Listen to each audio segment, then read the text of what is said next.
quando a gente fala em feminicídio, às vezes a gente pensa, é só crimes que envolvam no contexto de violência doméstica familiar contra a mulher, mas não podemos esquecer que também ocorre feminicídio quando for praticado com menosprezo ou discriminação à condição de que é a mulher. misoginia, né? Que é a misoginia.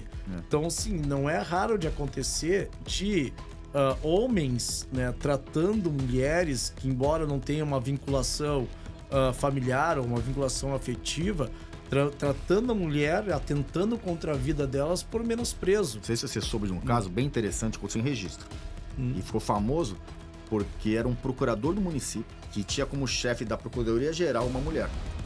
E era pacífico lá dentro que ele não aceitava ordens de mulheres. Ele não gostava de trabalhar com mulher. Ele era misógino. Ele agrediu violentamente ela. E aí o promotor denunciou no feminicídio, que era ainda a qualificadora do homicídio, na misoginia. Ficou como tentativa, que ele deu muito soco na cara dela. E aí todo mundo foi ver, não, realmente ele nunca gostou de mulher, ele não gostava de trabalhar com mulher, que ele tinha um menosprezo por mulher.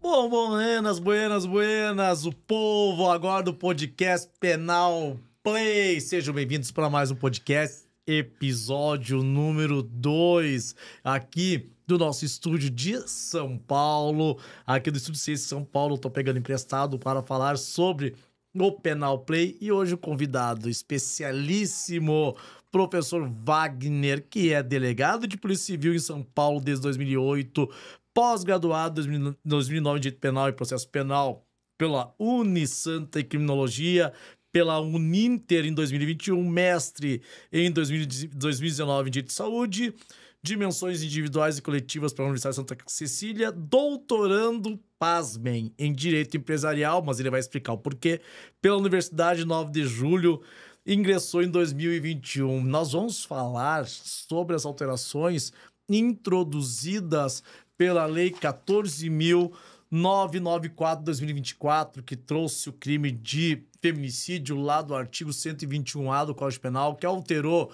o Código Penal, alterou a Lei de Contravenções Penais, alterou a Lei de Execução Penal, a Lei dos Crimes Hediondos, alterou também o Código de Processo Penal e, obviamente, a Lei Maria da Penha, a Lei 11.340 de 2006. Então, nós vamos fazer uma abordagem aqui dos principais aspectos, das principais alterações. E, claro, eu esqueci, não foi um esquecimento, né? Foi voluntário, um esquecimento voluntário.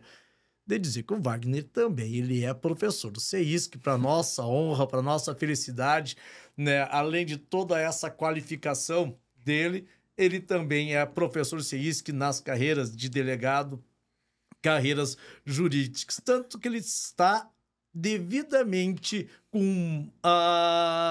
fardado aqui com o manto do CEISC. Wagner, cara, muito obrigado por você estar aqui conosco, muito obrigado por esse segundo episódio, né? Para mim é uma honra receber você aqui, um cara que a gente está construindo uma amizade muito legal, uma parceria nessa trajetória das carreiras de delegado.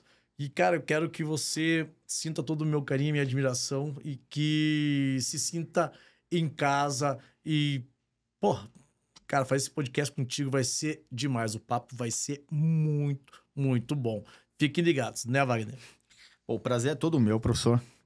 Fiquei muito feliz com o convite. Realmente a honra é muito grande de ser professor do CEISC, um orgulho, o maior curso preparatório do Brasil, na OAB. Estamos chegando agora no concurso público também fortíssimo. Vamos correr atrás. E aí, a felicidade é a honra. Então, realmente muito feliz de participar desse podcast, principalmente de direito penal, que é a nossa paixão, é o nosso dia a dia.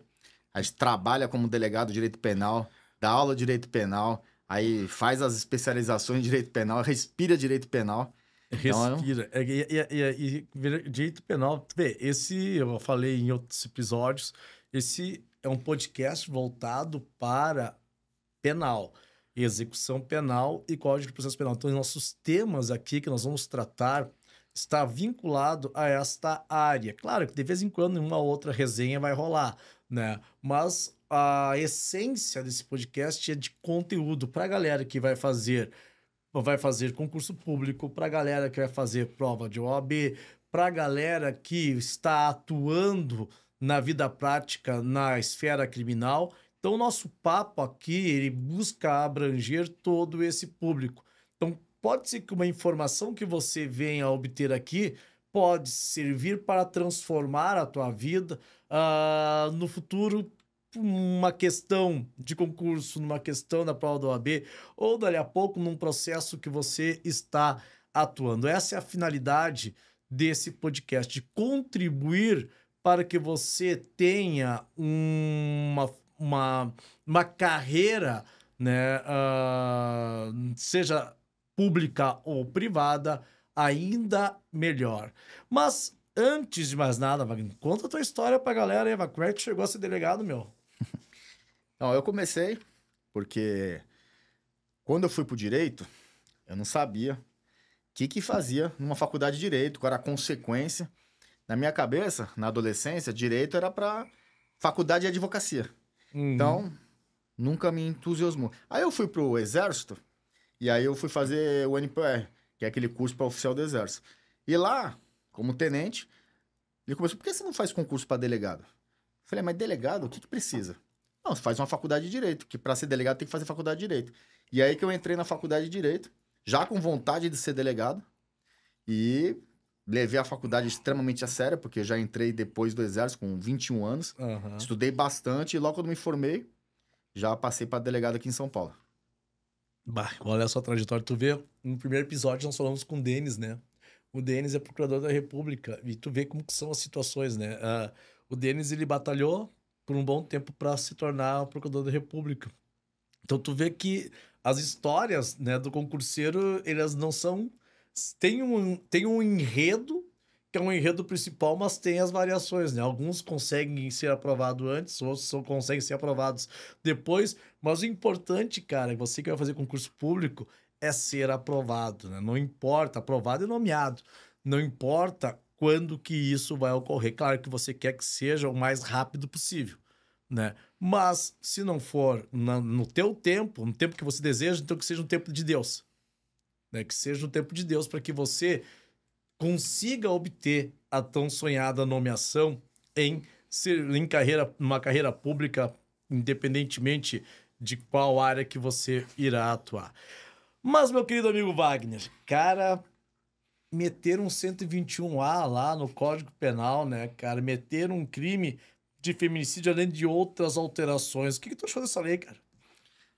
Precisava, né, É. professor? Porque quando o Brasil ele começou a ratificar, principalmente aquela convenção Belém do Pará, que era para proteger a mulher, eles comprometeu realmente uma proteção mais rigorosa contra as situações das mulheres. Uhum. E aí veio a Lei 11.340, 2006, e depois só em 2015, no homicídio, colocou aquela qualificadora do feminicídio. Só que qual era o problema? Quem matava uma mulher sempre seria um crime qualificado. Impossível da defesa da vítima, meio cruel. Não mudou nada. Colocou um inciso ali, feminicídio, a pena continuava 12 a 30 anos, então não teve uma devida proteção realmente para a mulher. Isso que a lei de 2006 só entrou em 2015, essa qualificadora.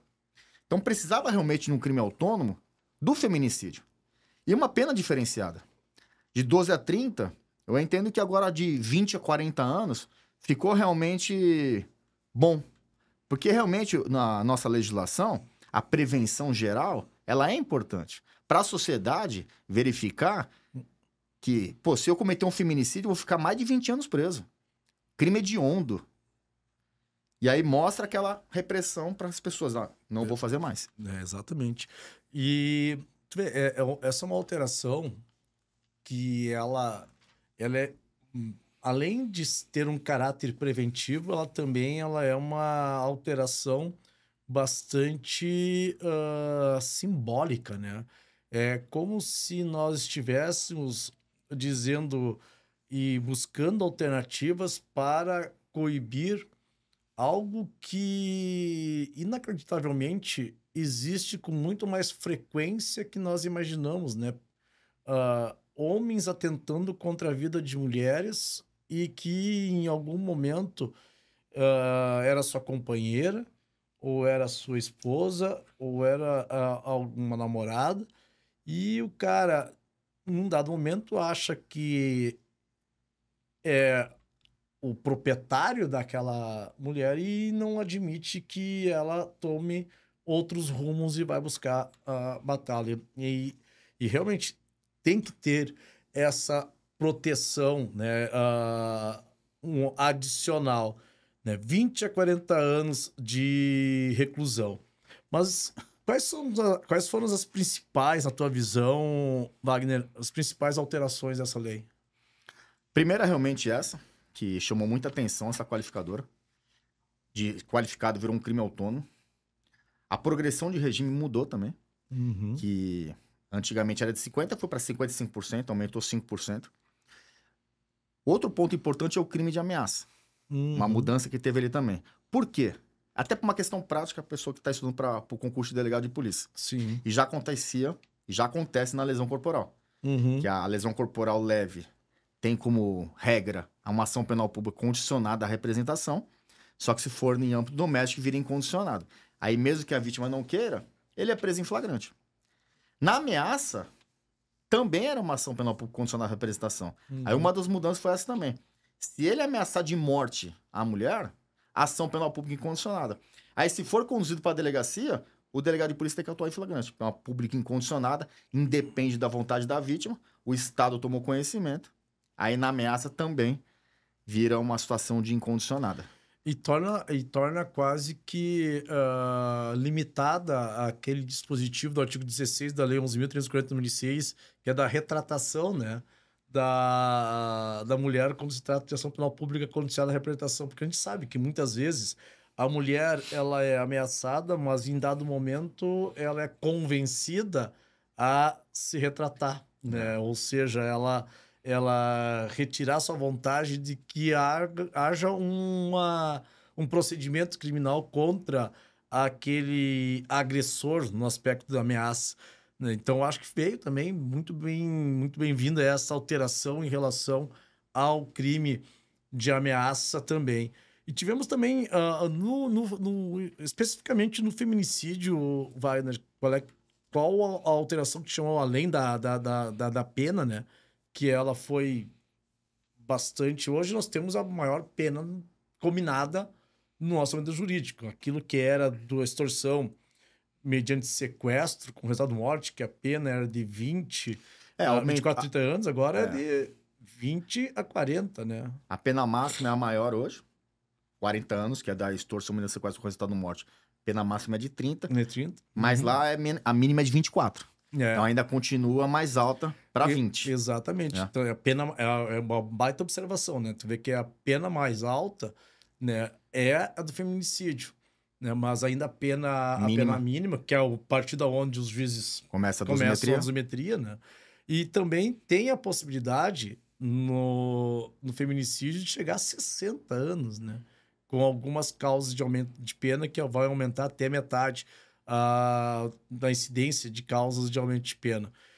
Ah, esse crime de feminicídio, você acha que ele pode ter essa natureza preventiva? Tu acha que ele pode ter um aspecto, um reflexo de fazer com que o agressor ele pense duas vezes antes de atentar contra a vida de outra mulher? Porque você veja que nos crimes pequenos, o legislador também foi rigoroso. Na ameaça, nos Uhum, crimes contra a honra, também que se for em âmbito doméstico, vai ser uma causa de pena. uhum, Porque hoje, né, professor, a gente sabe que o feminicídio não acontece do nada. uhum, Eles não vivem num mar de rosa, o casamento, e do uhum. nada ele mata a esposa. Com certeza é aquele crime escada. Sim. Começa em ofensas verbais. Depois ele fala, ó, vou te bater. Aí depois ele bate. Não vamos falar daqui a pouco do 129, que também teve mudança. E Uhum, depois ele comete feminicídio. Então, o ideal já é reprimir no começo, por isso que mais rigoroso na ameaça, na lesão, uhum. na honra, para evitar o feminicídio. E avisar já, mas se você cometeu feminicídio, a pena é 20 anos. E aconteceu um ponto bem interessante, que não tinha, que tem agora, que era um problema antes, que era o homicídio híbrido. Lá no homicídio híbrido, que é o privilegiado e o qualificado ao Uhum. mesmo tempo, acontecia no feminicídio. Agora não pode acontecer mais. Exato. Não tem mais o privilégio do relevante valor moral social agora no 121A. É. Então, ele não pode alegar que eu matei por relevante valor moral, que eu encontrei minha mulher Uhum. numa possível traição, por isso Uhum. que eu matei. Ah, vou tentar o privilégio pra você. Não tem. Uhum. É Isso. interessante. Não, isso foi uma alteração bastante relevante também, né? Porque até é curioso, né? Quando nós falávamos quando a gente fala do crime de homicídio qualificado pelo feminicídio, que tinha previsão no artigo 121, parágrafo 2º, inciso 6º do Código Penal, né? Era pacificado na jurisprudência que o feminicídio ele era uma qualificadora de natureza objetiva, né? O que significava isso? Que havia compatibilidade com as qualificadoras de natureza subjetiva, como um motivo fútil e um motivo torpe, né? Poderia, então, o Ministério Público oferecer denúncia, o réu ser pronunciado e eventualmente condenado em plenário com a qualificadora do feminicídio, mais a qualificadora do homicídio, mais uma qualificadora do motivo torpe ou motivo fútil, conforme o caso. Na técnica, vai ter uma das qualificadoras, ela vai ser utilizada para elevar a pena, para começar a admitir a pena a partir de 12 anos, e a outra, segundo a jurisprudência, serviria, teoricamente, como agravante. Pega a pena a qualificadora feminicídio para 12, começar com 12 anos, e a É. do motivo torpe como uma circunstância agravante. Alguns entendem que poderia também ser circunstâncias judiciais desfavoráveis. Ah, só que tem um detalhe, não sei se te chamou atenção nisso, Wagner. No na atual redação do feminicídio, artigo 121A do Código Penal, há algumas causas de aumento de pena que estão inseridas no homicídio como qualificadoras, pelo meio cruel, né, pelo modo de execução e também porque o crime praticado mediante emprego de arma de fogo de uso proibido ou restrito passaram a ser causas de aumento de pena no É. feminicídio. Mas, curiosamente, não contemplou como causa de aumento de pena o motivo torpe e o motivo fútil, né? Como é que tu vê isso? Cara, eu imagino que pode dar trabalho, sim, pode dar problema com isso aí. É. Que você colocou muito bem. Não existe triplamente qualificado, duplamente qualificado, como a imprensa coloca. Aham, Ah, ele foi condenado por triplamente qualificado porque tinham 3 qualificadores. A gente sabe que tecnicamente isso aí não é o correto. aham, Porque o juiz, na dosimetria, ele pega uma dessas qualificadoras para colocar como pena base. E aí depois ele usa como agravante, causa de aumento de pena. aham. E aí facilita na dosimetria até para ter uma pena um pouco mais alta e evitar até o possível bis in idem. Exato. Agora, tirando o torpe e o fútil, que na maioria das vezes, que é o que acontece, brigas banais e acabam gerando a morte numa pessoa, não vai ter isso.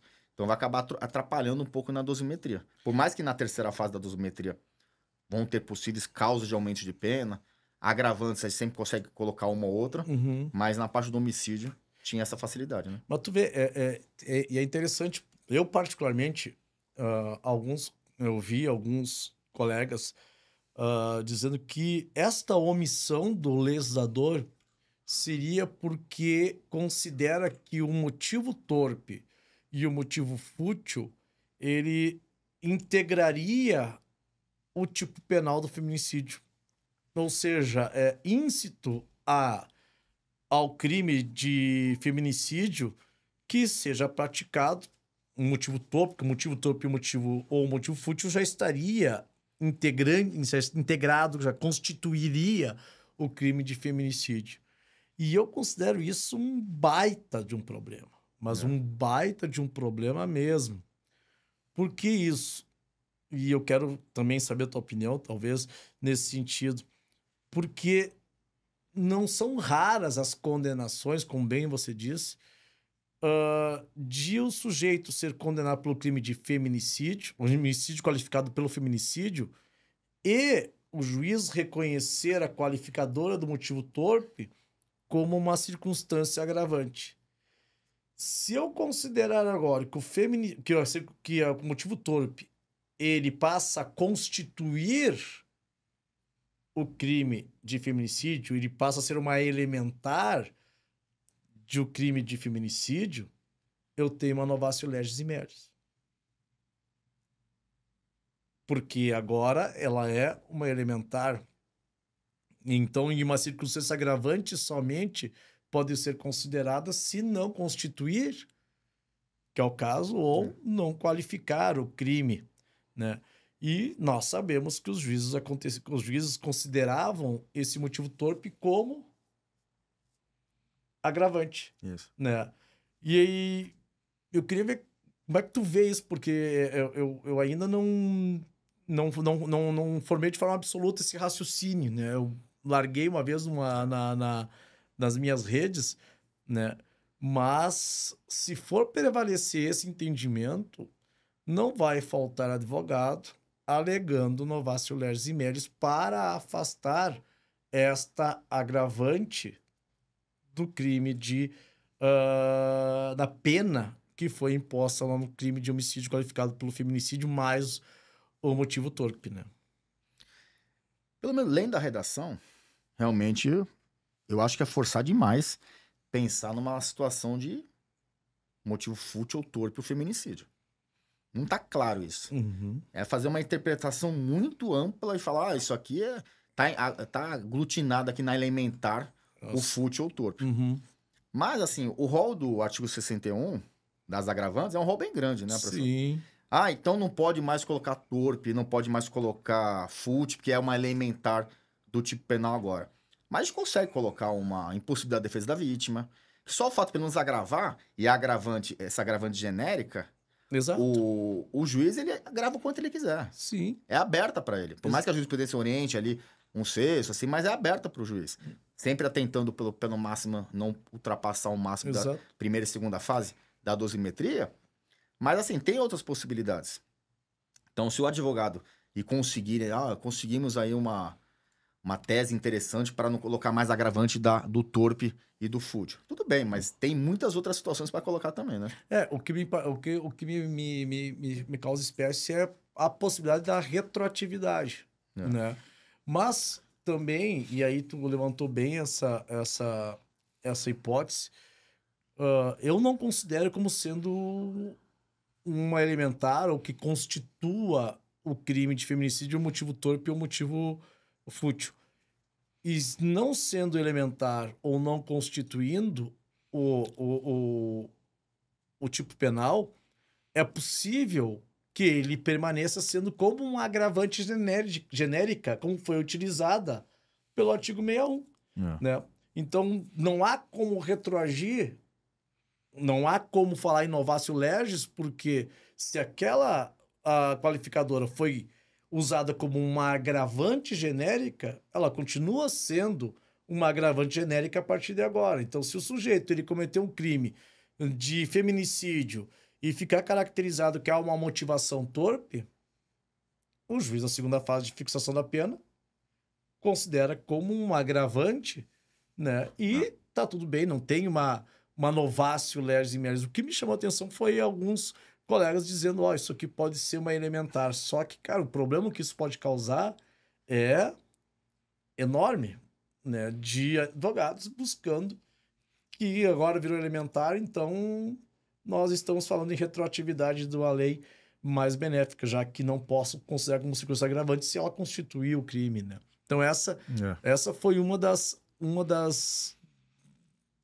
dessas alterações ou uma dessas percepções que me chamaram a atenção nesta alteração dessa lei. E também tivemos ali algumas causas de pena que permaneceram, mas foram também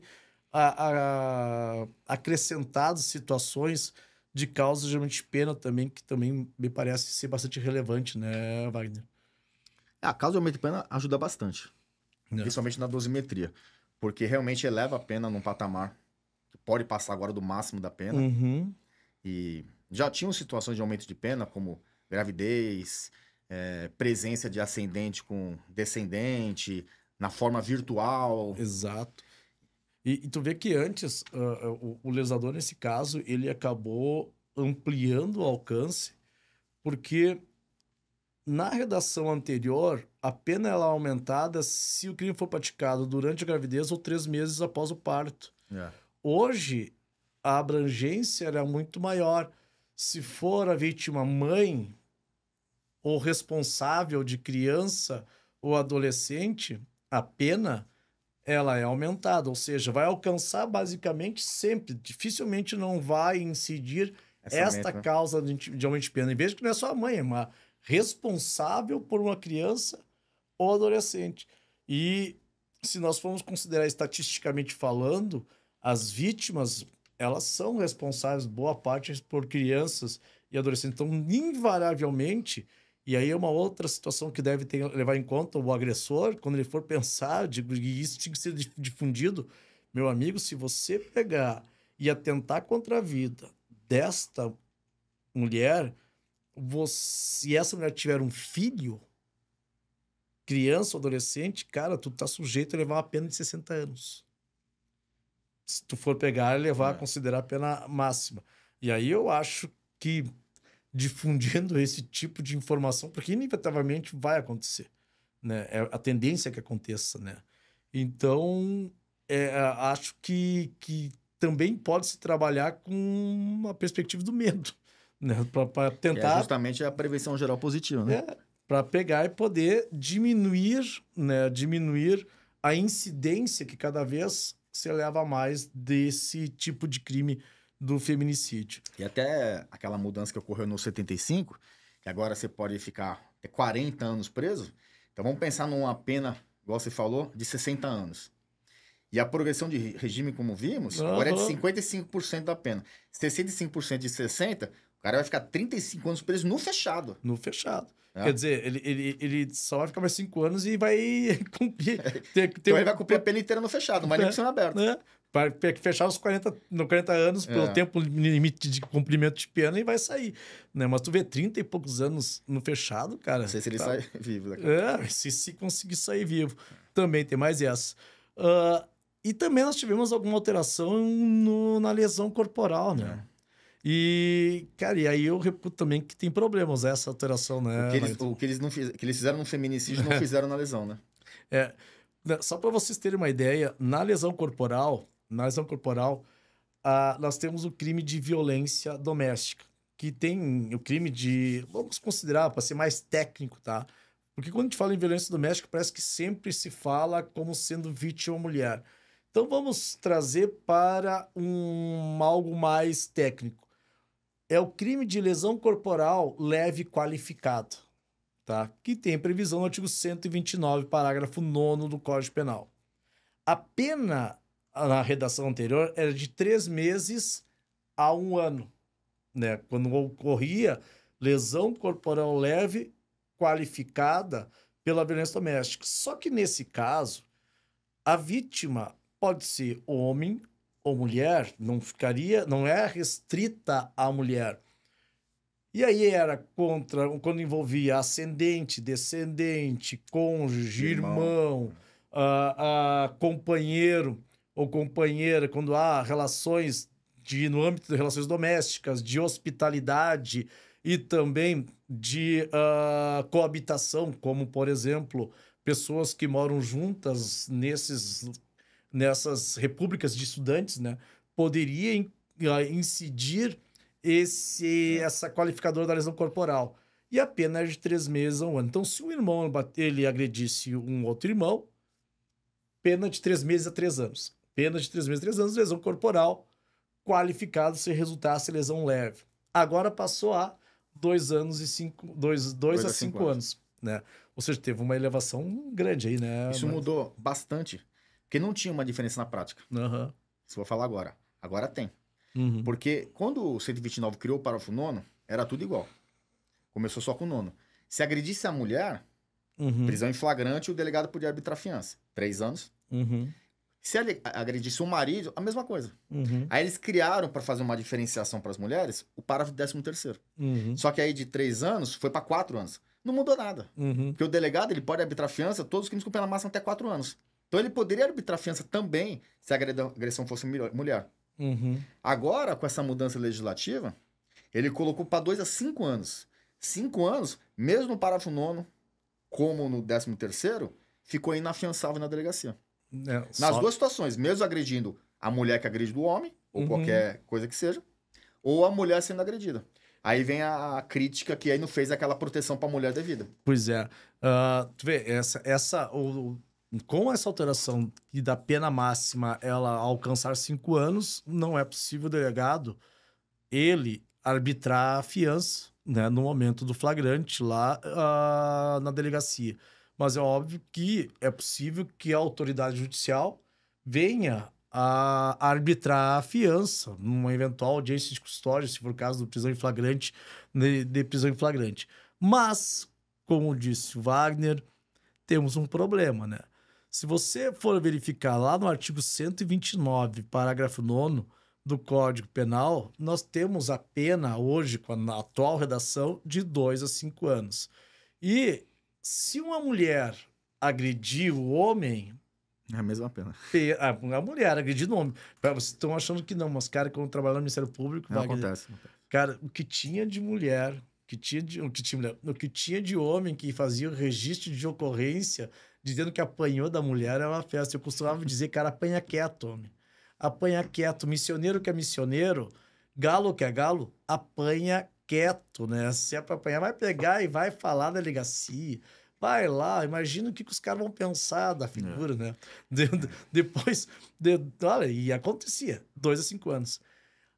E lá no artigo 129, parágrafo 13, que seria teoricamente criado para proteção maior da mulher, a pena ela é rigorosamente a mesma, né? Aí eu acho que o legislador, ele bobeou, né, Wagner?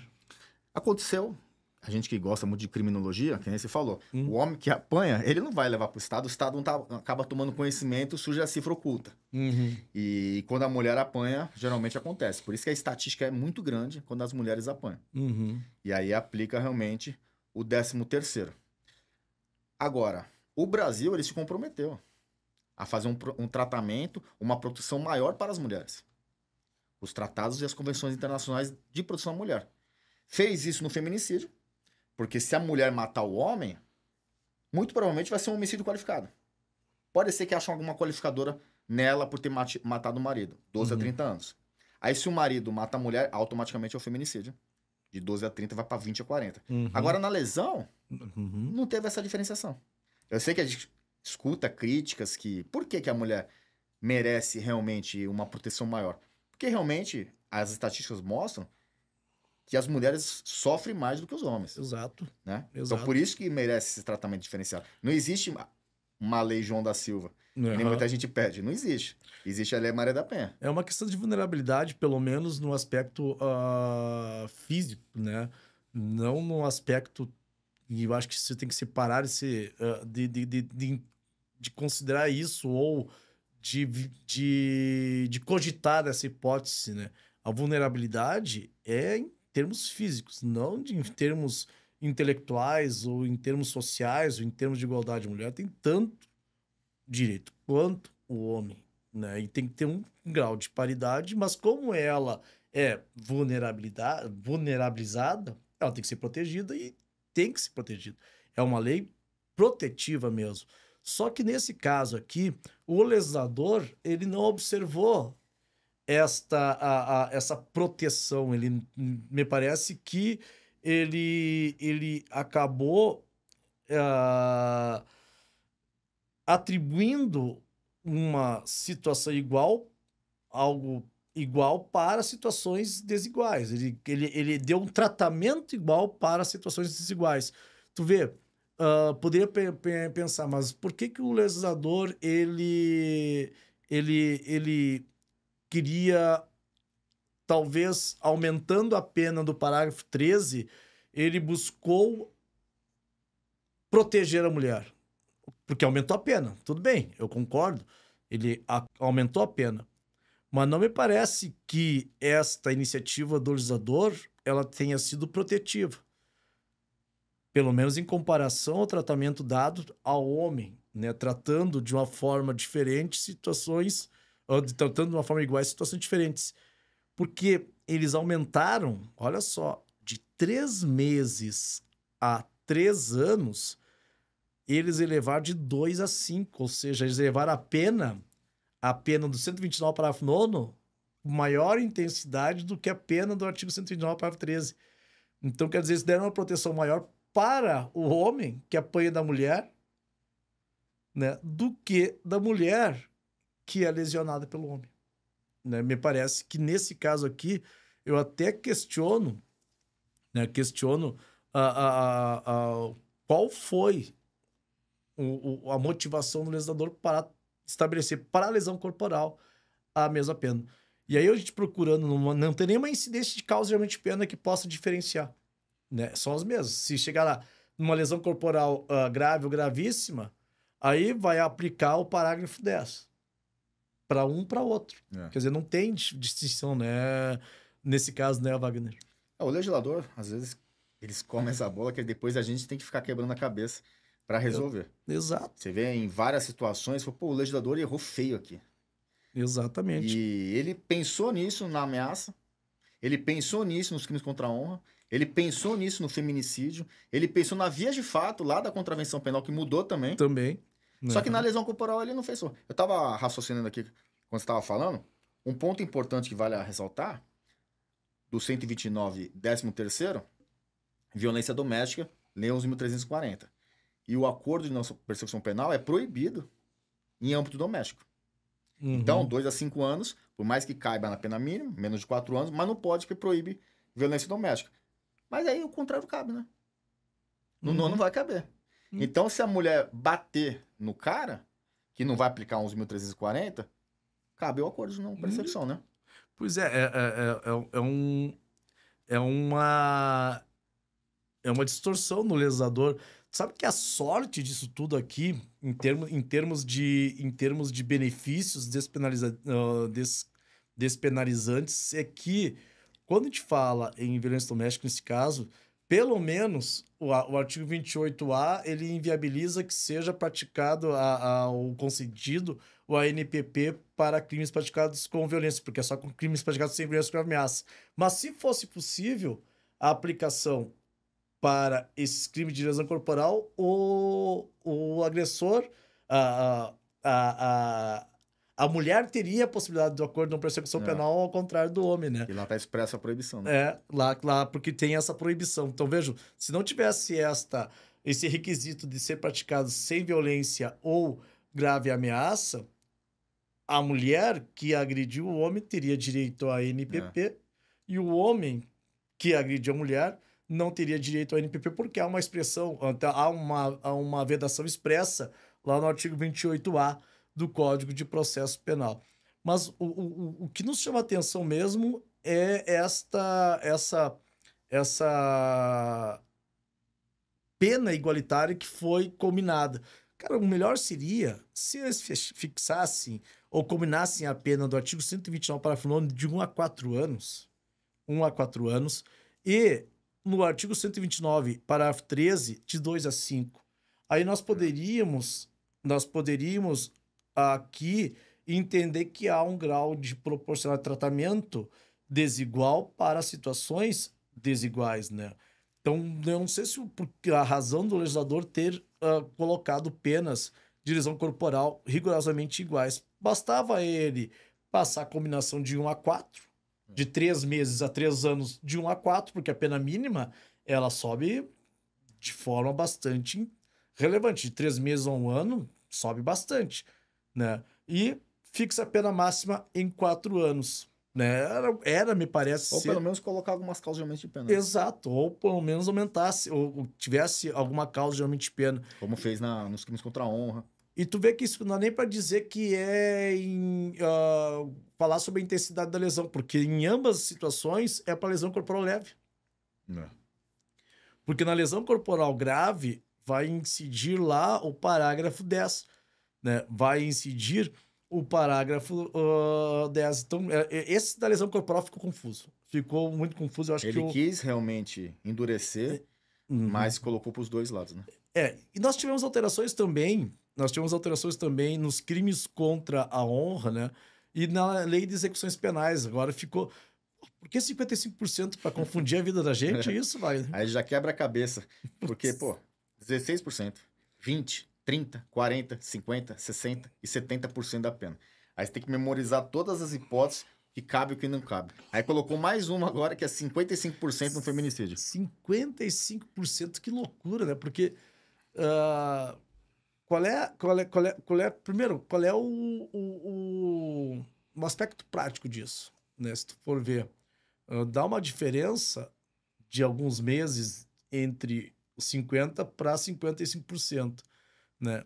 Por que não estipula talvez 60%, 70%, 60% para quando o cara for primário, 70% se for reincidente. E tem um detalhe, né? Se tu for ver, também tem o critério de primariedade, né? E se o cara for reincidente, como é que faz? Né? Como é que funciona a progressão? Vai ficar no mesmo patamar? Não pode fazer analogia em uma Lamparte, né? Verdade. Porque crime hediondo, primário, sem resultado morte, progride com 40%. Uhum. E aí entra depois as hipóteses de 50% se tiver com resultado morte. Aí depois começa a aumentar se for reincidente, depois reincidente específico com resultado morte. Agora, igual você falou, cometeu feminicídio, primário tá fácil, 55%. E se for reincidente, vai para onde? Para 60%? Pois é. É esse que vai ficar, que você falou, vai fazer uma interpretação em Malamparte. Aí, no fim da história... Vai ser sempre 55%. Vai ser sempre 55%. Porque o lesador, e aí que tá, uma outra, na minha concepção, foi uma outra bobeada do lesador, né? E outra, reincidente. Tu vê que lá quando se trata dos crimes hediondos, né, reincidência pela prática do mesmo crime, né? Parece que Tem que ser específico. Para ser reincidente específico. Cara, e dificilmente você vai se deparar com uma situação em que o sujeito ele vai estar solto e cometer 2 feminicídios, né? Tem que ser reincidente específico, claro, por outro crime hediondo, né? Vamos dizer que o cara já tenha cometido um crime de estupro lá atrás. Um tráfico. Um tráfico. E, dali a pouco, ele pratica o crime de feminicídio, né? Aí eu já posso considerar a hipótese dos 70%. Daí entra lá nos crimes hediondos, e pela reincidência específica, né? E se não for por crime hediondo? Aí não dá, né? Porque fala residente em crime hediondo. Pois é, aí que tá. Se não for por crime hediondo, se o cara for reincidente, mas não por crime hediondo, vai manter os 55%. Né? Tu vê, aquilo foi o artigo 112 da LEP, ele trouxe várias situações com percentuais, né, estratificou tanto as hipóteses de progressão de regime que acabou, obviamente, causando algumas lacunas que têm que ser interpretadas. Daí tem que ser... A jurisprudência vai ter que sempre sanar ou complementar aquilo que o legislador deixou de ajustar, né? Perde a chance de deixar bem claro a forma de progressão de regime. Também tivemos alterações relacionadas a efeitos da sentença condenatória, né? Tu vê, né? Efeitos da sentença condenatória, lá no artigo 92 do Código Penal, o legislador ele acabou trazendo alguns efeitos, inclusive automáticos, né, para o sujeito que praticou o crime de feminicídio, né, além de outras alterações, como na lei de contravenções penais, né, via de fato, né?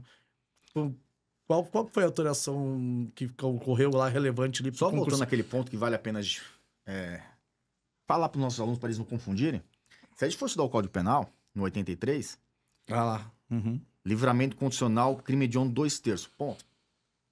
Você lendo ali, sempre que ele cometer um crime hediondo, vai ter o livramento com 2/3.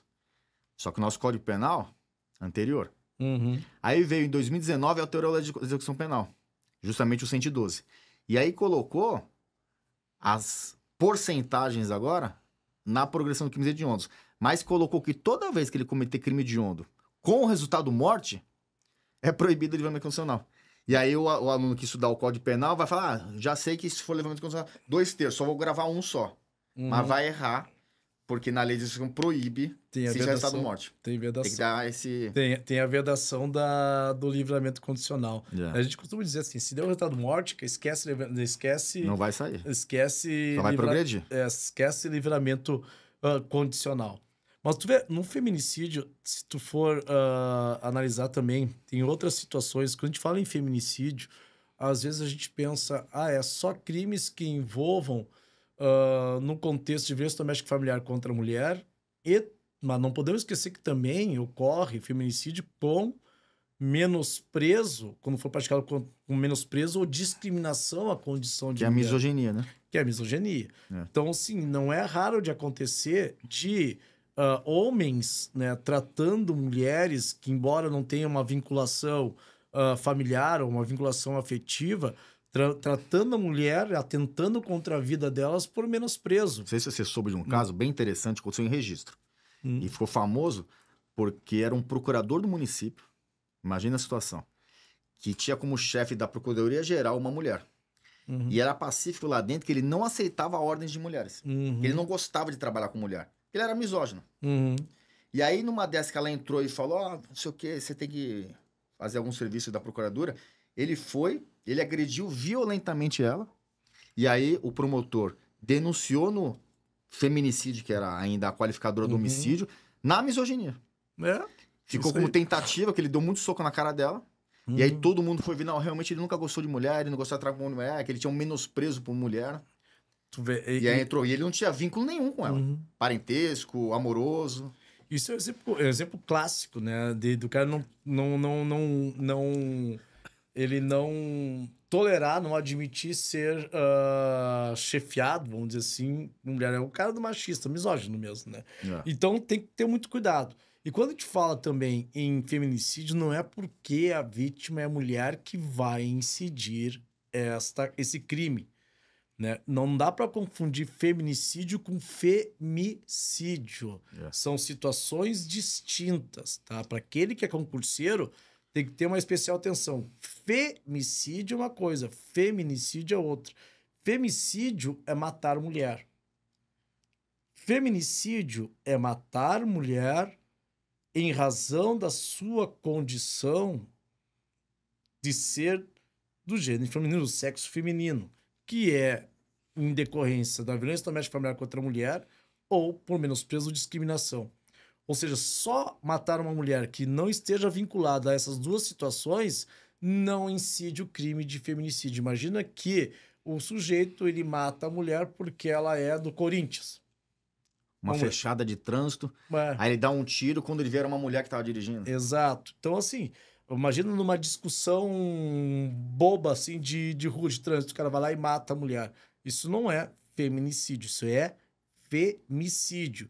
Pode incidir um crime de homicídio qualificado com qualquer outra qualificadora, mas não incide o artigo 121A do Código Penal. Para incidir o artigo 121A do Código Penal, é necessário que estejam presentes uma daquelas hipóteses do artigo 5º da Lei 11.340 de 2006. Ou seja, o crime tem que ter sido praticado dentro de um âmbito doméstico considerado como espaço de convívio permanente, ainda que não tenha relação familiar entre o agressor e o agredido, ainda que seja esporadicamente agregado. Vamos considerar que o patrão ele venha a atentar contra a vida da empregada. Podemos meter no feminicídio.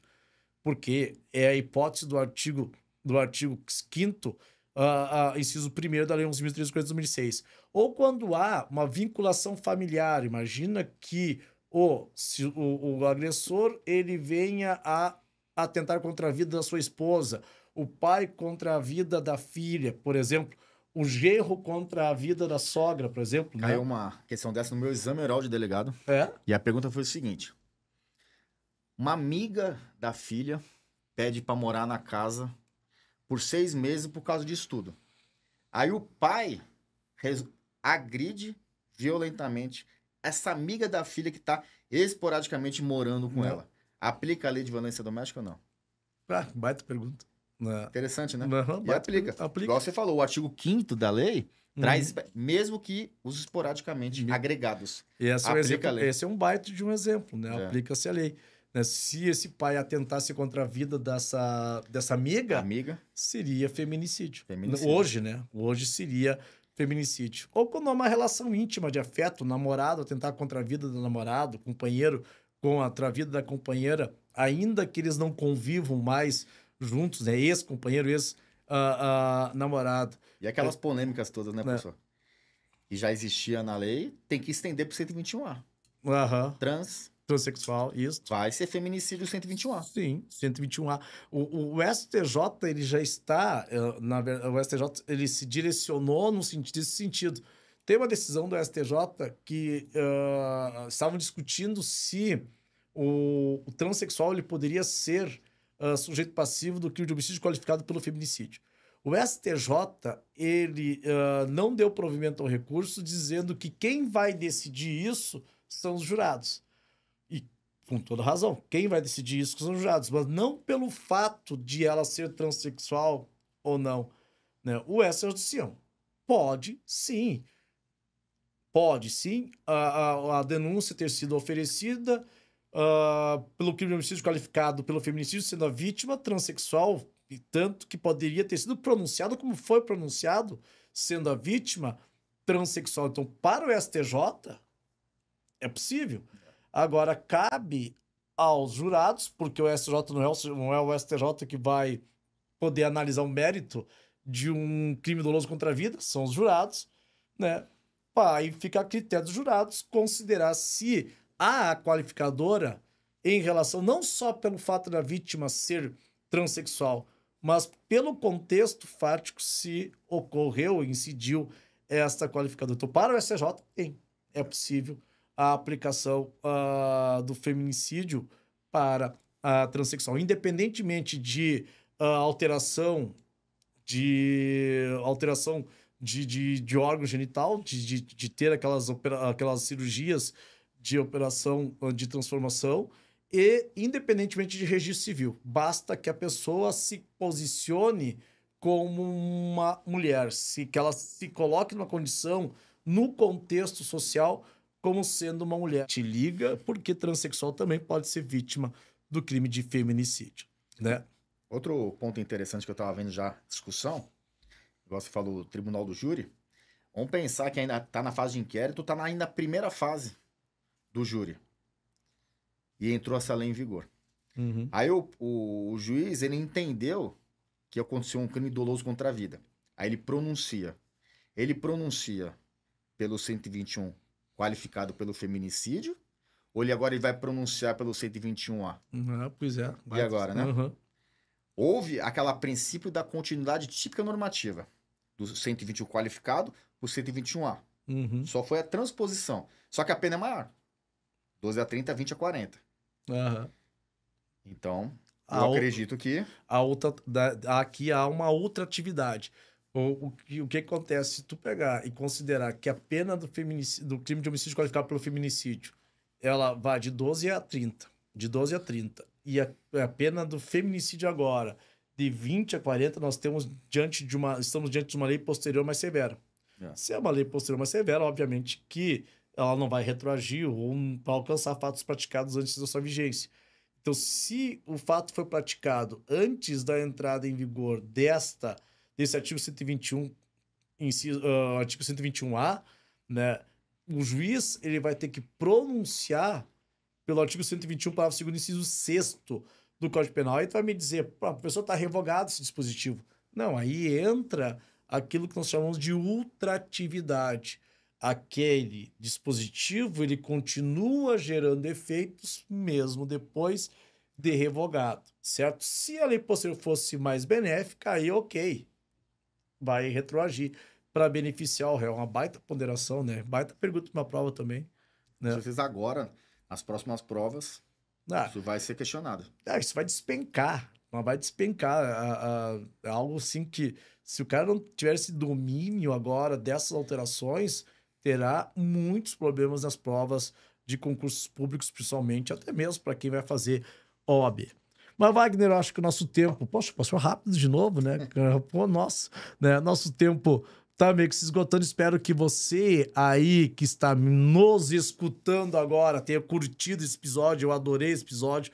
Vários insights, várias ideias, né? Aprendendo aqui com Wagner também e já exercitando alguns questionamentos sobre a aplicação dessas alterações que introduzidas pela Lei 14.994 de 2024, né? Wagner, eu quero agradecer demais a tua presença, cara. Muito obrigado por você ter aceitado participar desse podcast, segundo episódio do nosso Penal Play. Olha como é que ficou bonito, ó. Olha que bonito aqui. Olha que ficou bonito. Slogan. Penal Play. Olha só, ficou demais legal o Penal mesmo. Play. Olha aqui, ó. Isso aqui é meu de presente? Leva de presente, pronto. o Penal Play, né? Então você já sabe, nós vamos ter muitos conteúdos semanais, conteúdos de extrema relevância, papo de penal mesmo, papo de penalista, de execução penal, decisões dos tribunais superiores, inovações legislativas, falar sobre concursos públicos, de temas que caem em concursos públicos. Então tu vai ver que irão desfilar aqui gente do mais alto gabarito, assim como o Wagner esteve aqui hoje. Cara, muito, muito obrigado, Wagner. E, cara, meu irmãozinho aqui agora em São Paulo. Eu que agradeço, que realmente o direito penal é maravilhoso, né, Sérgio? O Nidal. E a gente se aprende muito, né? Sim. Então, por mais que a gente tá sempre estudando, a gente já consegue ver, isso aqui vai ser polêmico. Isso aqui vai ter discussão. Olha que interessante como ficou. Então, realmente, sempre é um prazer conversar contigo, que você é nosso professor. Estamos sempre aprendendo direito penal. Imagina. E sempre quando me chamava, estar presente aqui com você. Sempre que quiser, chega aqui. Eu já fiz um monte de anotação aqui. Vou depois levar para as minhas reflexões. Então, cara, muito obrigado mesmo. Que você que está aí no Spotify e nas outras plataformas de podcast, você que está no meu canal do YouTube, Professor Nidal Arman, não esqueça de se inscrever, criatura de Deus. Se não se inscreveu, se inscreva, acione o sininho e você vai lá e avalie o nosso desempenho. Mas só se for para marcar 5 estrelas. Se for para marcar 3, justifica. Fundamenta, né? Senão, tem que ter motivação. Se for 5, pode deixar lá. Já sei que você gostou. Isso vai ajudar também ao nosso Spotify, ele a ampliar o alcance do nosso podcast, para ele chegar a mais pessoas. Você que está no canal do YouTube, cara, muita coisa boa vai vir ainda, então fique atento. Semanalmente você vai ter conteúdo relevante que pode, de uma forma ou de outra, ter reflexos na tua vida. Pode ser de uma forma ou de outra, contribuir para você ter uma vida boa e melhor. Vai que dali a pouco seja um conteúdo daqui que saia a tua 40ª questão na prova do OAB. Vai que seja um conteúdo daqui que saia aquela questão que vai te levar à nomeação em concurso público. Vai que saia daqui aquela informação que vai fazer com que você, na tua vida prática, você aplique e, faça um trabalho mais do que excelente na área criminal, certo? Um beijo carinhoso, respeitoso, meninas. Um abraço, me ser bem de longe para os meninos. Beijos, tchau.